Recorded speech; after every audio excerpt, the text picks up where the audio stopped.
this time, we were broadcasting what is now the Copacabana. It was then become the Rudy Vallée. We'd been thrown out of the Apple Club when I was 2060. And about this time, they decided for the amount of rooms over the gate that they set up for the sustained broadcast, you must pay $25 each night it goes over. And the owner of the 1060 was paid. They should pay us to have you. I said, Mr. Belak, they insist you pay. And I got that this life while I'm dead. And he said, I don't pay it. So Peter goes to Rudy. I think in NBC, couldn't wire you to the Valley 1960 Club for nothing, which of course they were happy to do. But I had to sign with NBC. So I signed with NBC. That was the beginning of the maximum price per hour and pictures and all the other things that followed. At that time, you boys probably don't remember this. NBC had what they called the Artist Service Bureau, which was managing personalities for radio. They had Lopez, and they asked me to sign not only an NBC contract, only broadcast with NBC, but also to be managed by the Artist Service Bureau, which they managed me about a year. And then the government stepped in, as they did with English Music Corporation of America and so many other corporations, said, look, you may not handle talent and present it too. You can either do one or the other. And that was the situation there. So NBC no longer managed me after about 1931. But from 1929 to 31, I was managed by the Artist Service Bureau. And the fellow Ed Shewing was delegated to handle me and Lopez. He may have had somebody else, and get operatic stars too.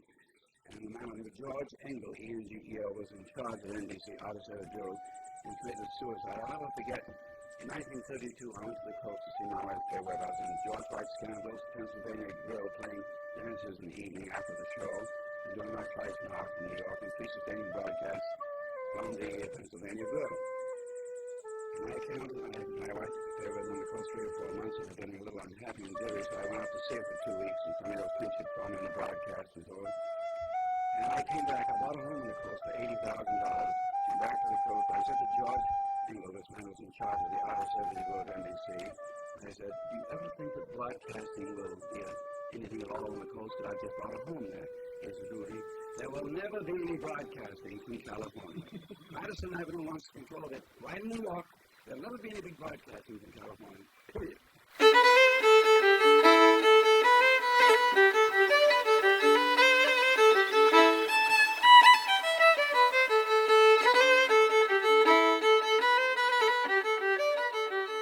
In late 1935, a second coast-to-coast NBC broadcast connection was established from New York, while the first line was brought to San Francisco in the late 1920s.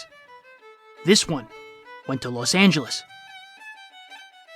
The circuit was able to reverse its direction in under 15 seconds, allowing Los Angeles, with its easy access to Hollywood stars, to feed broadcast quality sound to the East Coast.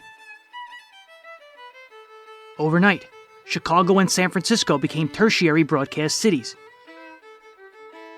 Much like during the California Gold Rush of 1849, the radio industry's talent rapidly migrated west. Rudy Vallée, then arguably the biggest name in music and radio, was one of them. So was character actor Hans Conried.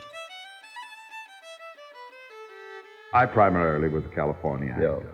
Euphemistically and glamorously called Hollywood.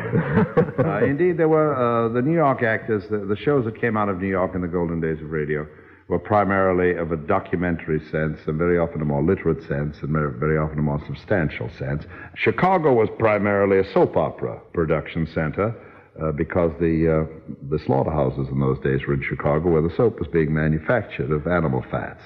That's interesting. That's exactly the reason for it. And the sponsors' wives who decided upon the artistic merits of any artist were in close proximity to the production. And Hollywood then, you see, when I began in 35, just at that point, San Francisco was the big town on the coast. And up to that point, motion picture artists, motion picture performers were forbidden to appear on radio for fear they would lose their glamour. And since tickets cost 35 cents apiece to go to the motion pictures, there was a real problem until someone's nephew, I suppose, in one studio decided, let our actor, our movie star, step into your living room. And the phrase was born, and suddenly there became a vogue for motion picture actors. Now, the movie star was named and starred. He was the great glamorous attraction. And that's how Hollywood expanded into the glamour show. But those surrounding him were the workaday able actors who played part after part after part. On December 7th, 1935, NBC Hollywood opened its studios with a gala event. Al Jolson was the MC. I'm going to get this show underway, and just to give you an idea what a terrific show we're going to have tonight, who do you think I'm going to call on first? One of the greatest singers of popular songs that ever lived. You know who I mean, Bing Crosby. All dressed up, too, Al. Boy, and is he dressed up in evening clothes? Yay. He looks like a plumber.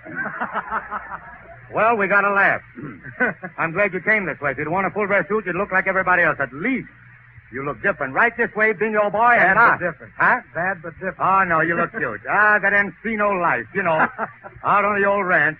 Are you made up to work with your horses in the morning, or what is it, Bing? Right, I'm going out in the morning. All right. Bing just came over here. I want to tell you folks from the Paramount Studios, and he's going to sing Treasure Island. And it'll be accompanied by Victor Young and the orchestra. All right, Bing, Treasure Island.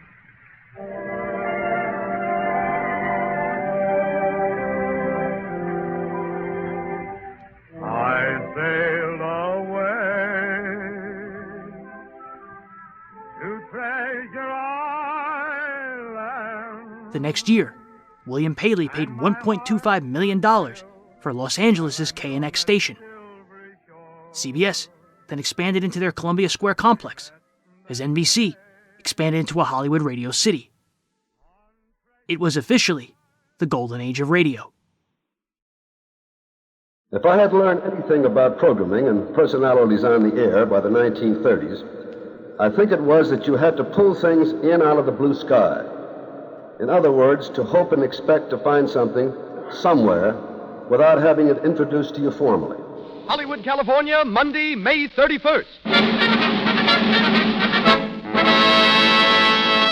The Lux Radio Theater presents Frederick March and Jean Arthur in The Plainsman.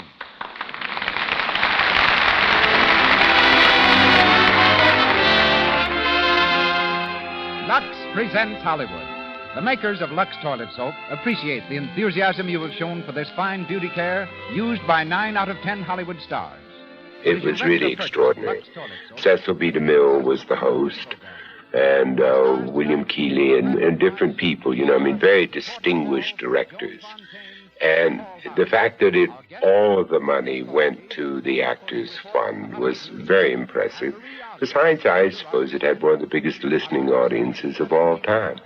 And these dramas were rehearsed like plays. You rehearsed a full week. The Lux Radio Theater.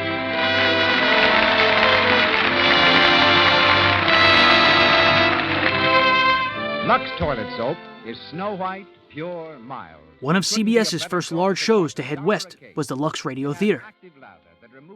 They officially moved with the June 1st, 1936 broadcast, and also hired a new host, Cecil B. DeMille. The Hollywood director was paid $2,000 per week to MC the series.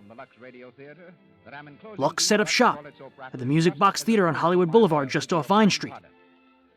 It was arguably the most important show on the air. In 1943, Tune In magazine noted that when Cecil B. DeMille opens each broadcast, it almost sounded like, "This is God, speaking from heaven." Film shooting schedules were rearranged to accommodate Lux's need for high-budget stars. And its ratings were never lower than a 20 until the inception of television.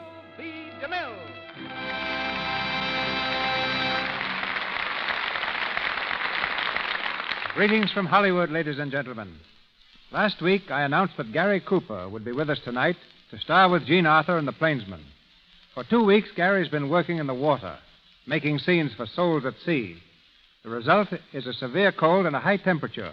But ignoring both, Gary has insisted on rehearsing. He protested to his physician that we have a show to put on.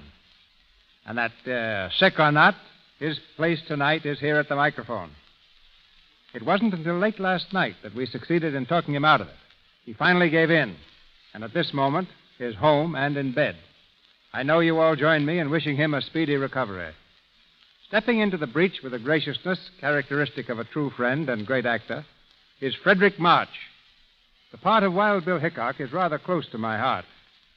I entrust it to Mr. March with gratitude and the complete assurance that in his hands it awaits only new honors. And now a word about our story. On the 9th of April, in 1865, Generals Lee and Grant met at a farmhouse in Appomattox Courthouse, Virginia, and with quiet simplicity signed a document whose words had been written in the lifeblood of nearly 500,000 Americans. The war between the states was over. The signatures were scarcely dry when the eyes of the nation turned westward and saw beyond the Mississippi a fabulous empire, yet untamed, a land of thundering bison herds and savage Indians. Into this territory poured the legions of Americans whose faith and fortunes had been scattered by the war, and the hordes of immigrants who flooded from Europe to stake their homes on the sweeping plains. Some found peace, some found riches, and some found death at the point of 6-shooters and scalping knives. For there was no Sunday west of Junction City, no law west of Hayes City, and no God west of Carson City. Out of this background was born The Plainsman, the first of a series of pictures based on the magnificent pageant of American history and its unsung heroes. A series which I am continuing with the story of Jean Lafitte, the buccaneer. Frederick March will again star for me in the role of this amazing pirate. Wild Bill Hickok was not an outlaw. He was a frontier marshal, gentleman, and the keenest shot in the West. And always in his shadow was the equally compelling character of Calamity Jane. My good fortune in securing Jean Arthur as Calamity in the screen version is repeated tonight. No star is better equipped by nature and ability for this colorful role. Also from the original cast comes Porter Hall, resuming the role of Jack McCall. Mr. Hall's current Paramount film is Make Way for Tomorrow. Joan Fontaine, a young actress rapidly rising at RKO Studios, plays Louisa Cody, and Paul Harvey is heard as Yellow Hand. And now, we set our course along the trail of the pioneers to the west. The applause of our Hollywood audience greets the rising of the curtain as the Lux Radio Theater presents The Plainsman, starring Frederick March and Jean Arthur, with Porter Hall, Joan Fontaine, and Paul Harvey.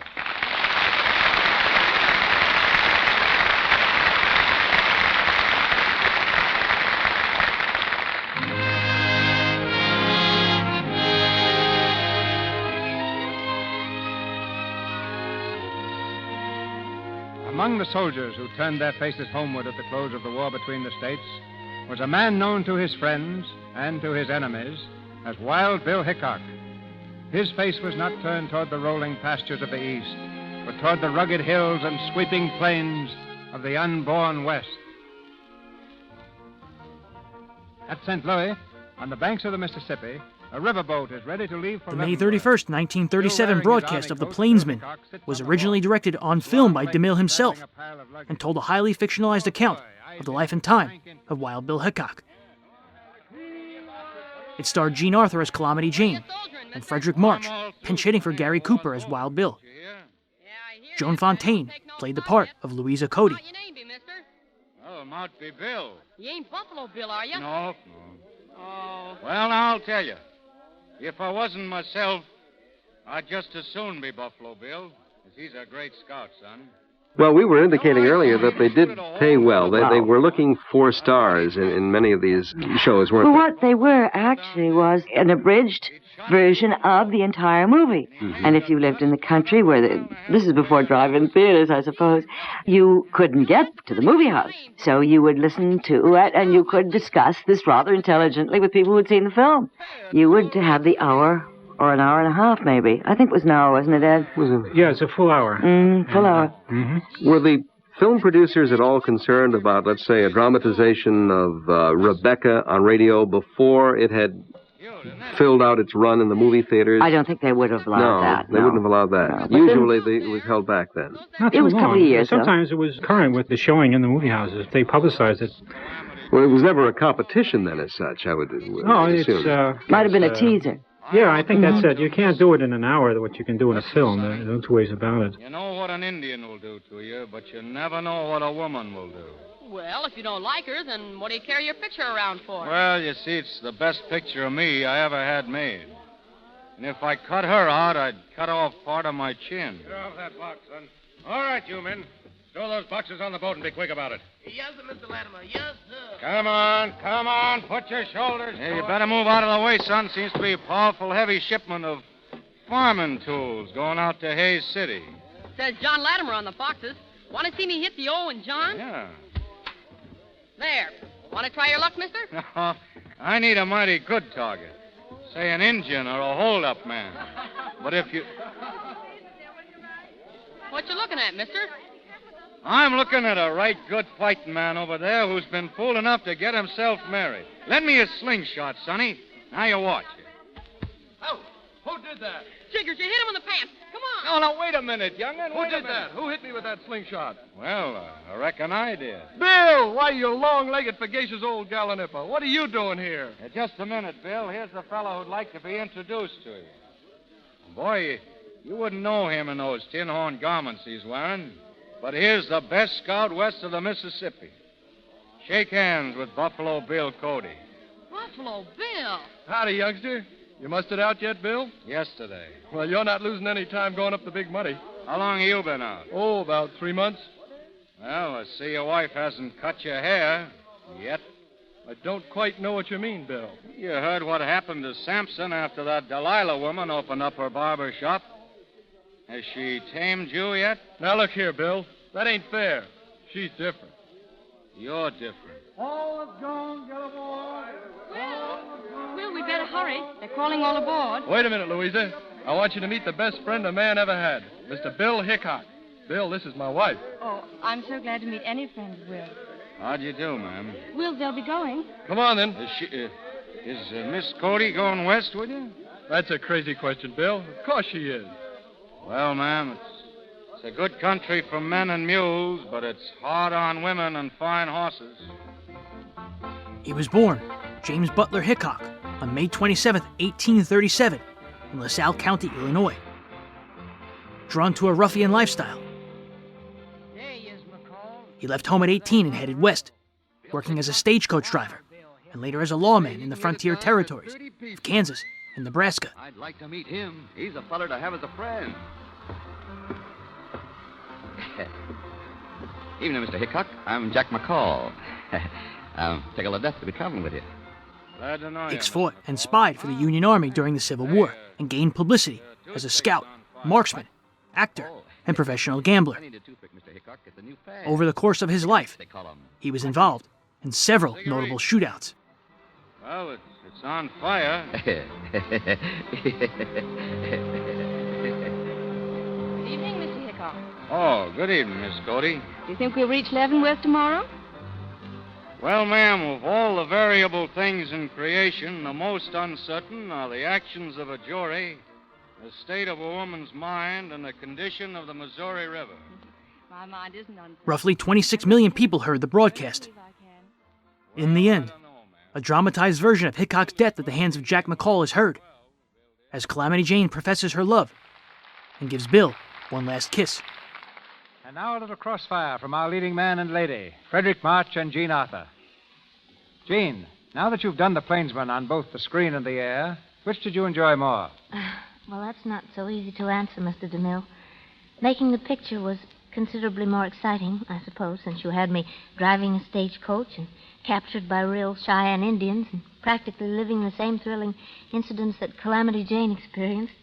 Yes, but, Jean, there's an intimacy about radio that you can't find anywhere else.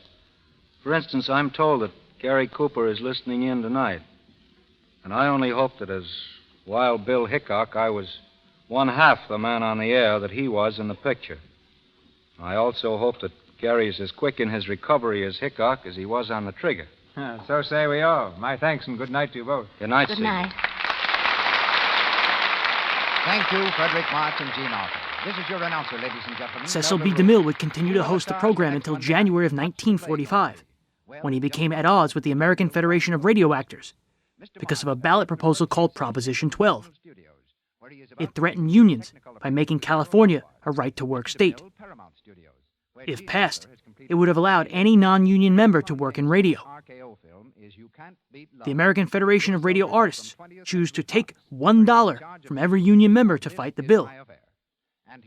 DeMille refused to pay. One of the most dramatic events in modern history, the Russian Revolution, becomes the background of next Monday night's play in the Lux Radio Theater, when we present that amazing story of international spies, British Agent, suggested by Bruce Lockhart's best-selling book, screened by Warner Brothers. This exciting and romantic play brings two of your favorite stars back to our microphone, Errol Flynn and Frances Farmer.